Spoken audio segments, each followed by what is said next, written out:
Malayalam film industry সম্পর্কে justice কে Hema committee report জমা পড়েছে কেরালা সরকারের কাছে 4.5 বছর আগেই, এখন প্রকাশিত হয়েছে। সেখানে দেখা যাচ্ছে যে ইন্ডাস্ট্রিতে বহু বৈষম্যমূলক আচরণ হয়, বহু অনভিপ্রেত আচরণ হয়। যেমন ধরো যাক, জুনিয়র আর্টিস্টদের যথাযথ শৌচালয় নেই, তাদের খাবার বা জল ঠিকঠাক দেওয়া হয় না, তাদের যে টাকা দেওয়া হয় কম দেওয়া হয়, অনেক দিন পরে দেওয়া হয়। কিন্তু সবচেয়ে বেশি যে প্রকট হয়েছে তা হলো এই ইন্ডাস্ট্রিতে যে নারীরা আসেন তাদের অনেকের প্রতি যৌন নিগ্রহ করা হয়।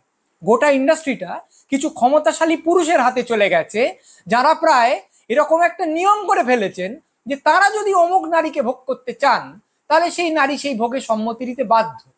অনেকে যখন আসেন নায়িকা হতে বা অন্য রোলে অভিনয় করতে, তাদের নাকি গোড়াতেই বলে দেওয়া হয় যে বাবু তোমাকে কিন্তু কম্প্রোমাইজ করতে হবে, তোমাকে অ্যাডজাস্ট করতে হবে। এই শব্দগুলোর আড়ালে যে কথাটা লুকিয়ে আছে তা হলো, যদি কোনো প্রভাবশালী ইন্ডাস্ট্রির পুরুষ তোমাকে ভোগ করতে চান, তোমাকে হ্যাঁ বলতে হবে। যদি তা না বলো, যদি তুমি না বলার সাহস দেখাও, তাহলে এখন ইন্ডাস্ট্রি থেকে বেরিয়ে যাও, বা যদি তখন ট্যাপও করার সাহস দেখাও তখন তোমাকে বাতিল করে দেওয়া হবে। তুমি যদি নায়িকা হও তোমাকে অভিনয় করতে দেওয়া হবে না, তুমি যদি গায়িকা হও তোমাকে গান গাইতে দেওয়া হবে না। আমাদের মনে থাকতে পারে যে বলিউড সম্পর্কেও কিছু বছর আগে এই রকম সমস্ত অভিযোগ উত্থিত হয়েছিল। বড় বড় নায়ক, গায়ক, প্রযোজক সম্পর্কে এইসব অভিযোগ কয়েকজন মহিলা করেছিলেন, নায়িকা করেছিলেন, আরো কয়েকজন মহিলা করেছিলেন।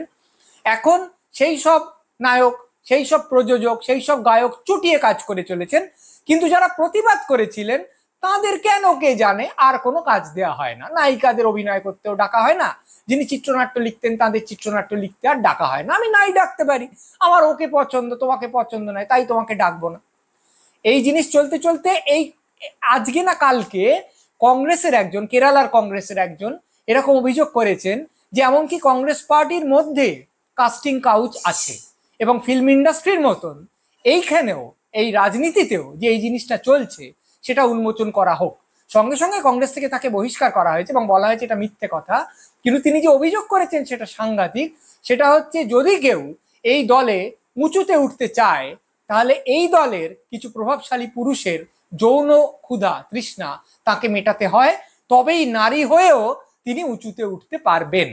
আমরা জানি না কথা সত্য কিনা, কিন্তু একটা ফিল্ম ইন্ডাস্ট্রি এবং একটা রাজনৈতিক দল দুটো জায়গাতেই একই অভিযোগ উঠছে, সেটা একটা ভয়ানক ব্যাপার। এই কয়েক মাস আগে নিউ ইয়র্ক টাইমস, বিখ্যাত পত্রিকা, তার একটা তদন্ত করে আমাদের ভারতের মহারাষ্ট্রে যে চিনি তৈরি হয়, প্রচুর চিনি তৈরি হয়, কারণ সেই চিনিগুলো এখন নরম পানীয় কোম্পানিরা কেনে, নরম পানীয় কাজে লাগে।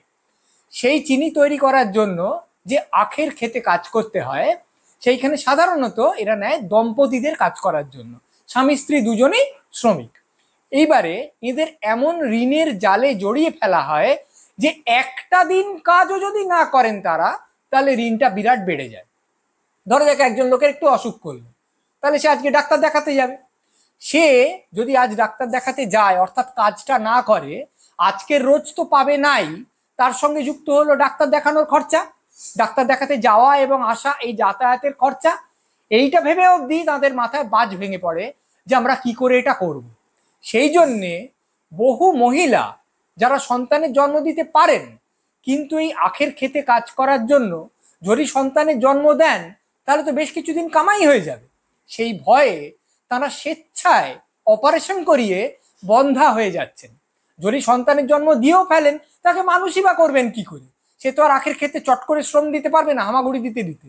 তাহলে তাকে মানুষ করতে হবে, খরচা করে বড় করে তুলতে হবে, এবং খুব সম্ভব বাল্য বিবাহ দিতে হবে, কারণ তা নইলে তাকে বড় অবধি মানুষ করার ক্ষমতা এদের নেই। তাই তারা প্রথমেই ঠিক করছেন যে বাবা কি দরকার, আমার যা ঋণ তাতে তা শোধ করতে গেলে আমাকে রোজ কাজ করতে হবে, সন্তানের ঝামেলাটার কি প্রয়োজন। তাই সন্তানাকাঙ্ক্ষা যদি থেকেও থাকে, শুধুমাত্র কর্মক্ষেত্রে এমন পরিমাণ নিগ্রহ হচ্ছে, এমন পরিমাণ অত্যাচার হচ্ছে যে তারা স্বেচ্ছায় বন্ধাত্ব বরণ করে নিচ্ছেন। আর আমাদের পশ্চিমবঙ্গের আরজি করে কি কাণ্ড হয়েছে জানিয়ে এখনো আন্দোলন চলছে, তাতে আমরা বুঝতে পারি যে একটা হাসপাতালে একজন ডাক্তার, তার পর্যন্ত কর্মক্ষেত্রে কোনো রকম নিরাপত্তা নেই।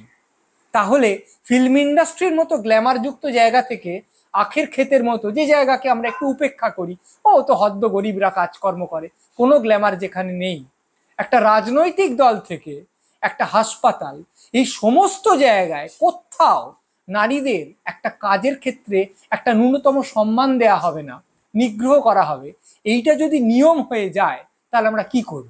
আমরা কি মালায়ালাম ছবি দেখবো না? এখন তো একটা কথা চলে যে না, ভারতে যদি দেখতে হয় ভাই মালায়ালাম ছবি দেখো। আমরা কি এই জিনিসটা যে হচ্ছে তার প্রতিবাদে এখন অনেকে পদত্যাগ করছেন, অনেক কমিটি ডিসলভ করে দেওয়া হচ্ছে মালায়ালাম ফিল্ম ইন্ডাস্ট্রিতে।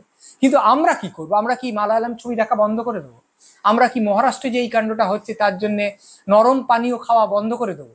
আমরা কি আরজি করে ডাক্তার দেখাতে যাওয়া বন্ধ করে দেবো? আমরা কি কংগ্রেস পার্টি যা বলবে, যদিও সেই অভিযোগ এখনো প্রমাণিত হয়নি, যদি হয়, যদি খুব হইচই হয়, তাহলে কংগ্রেস পার্টি যা বলবে তা শোনা বন্ধ করে দেবো?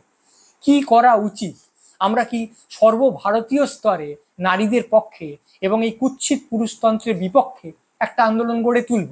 প্রতিদিন মিছিল হবে, প্রতিদিন মিটিং হবে, প্রতিদিন রাস্তায় বসে পড়া হবে, একটা গণ আন্দোলন, একটা জনপ্রতিবাদকে এতখানি সংগঠিত একটা চেহারা দেওয়া, এতদিন অবধি জিইয়ে রাখা আদৌ কি সম্ভব? নাকি তা কোনো রাজনৈতিক দলের ছত্রছায়ায় যেতেই হবে? যদি যেতে হয় তাহলে সেই রাজনৈতিক দল যেরকম ভাবে চলে, যেরকম ভাবে কথা বলে, তার সঙ্গে কি যারা প্রতিবাদী তারা নিজেদের মিলিয়ে নিতে পারবেন? আমরা কি প্রতিদিন নারী দিবস উদযাপন করব? আমরা কি মোটামুটি ভাবে পুরুষতান্ত্রিক যে সমাজ সেখানে নারীবাদকে সত্যি সত্যি এতটা গ্রাহ্য করে তুলতে পারবো? লোকে কি বুঝবে যে পুরুষ আর নারী সত্যি সত্যি সমান? এবং আমরা কখনো এরকম একটা পরিবেশ গড়ে তুলতে পারি না যেখানে কর্মক্ষেত্রে প্রতিটি নারী নিজেকে কোনো না কোনোভাবে বিপন্ন বোধ করবেন, যেখানে আমরা রসিকতা করব নারীদের নিচু করে, যেখানে আমরা কথা বলবো নারীদের নিচু করে, যেখানে আমরা এমন কাজ করব যেখানে নারীরা নিজেদের নিচু মনে করবেন এবং লজ্জিত হয়ে সংকুচিত হয়ে চলে যাবেন বা অপমানিত বোধ করে আসা বন্ধ করে দেবেন। প্রশ্ন অনেক, প্রশ্ন কঠিন এবং উত্তরও অজানা। কিন্তু এখন যে অন্তত একটা সচেতনতার তরঙ্গ উঠেছে, এখন যে বহু মানুষ ধাক্কা খেয়ে কিছুটা জাগ্রত হয়েছেন এবং এই ঝাঁকে ঝাঁকে প্রশ্ন এসে যে আমাদের চোখে মুখে ও বুকে বিঁধে যাচ্ছে, সেইটা অন্তত এই সময়কার একটা আশ্চর্য অবদান বলে মনে করি।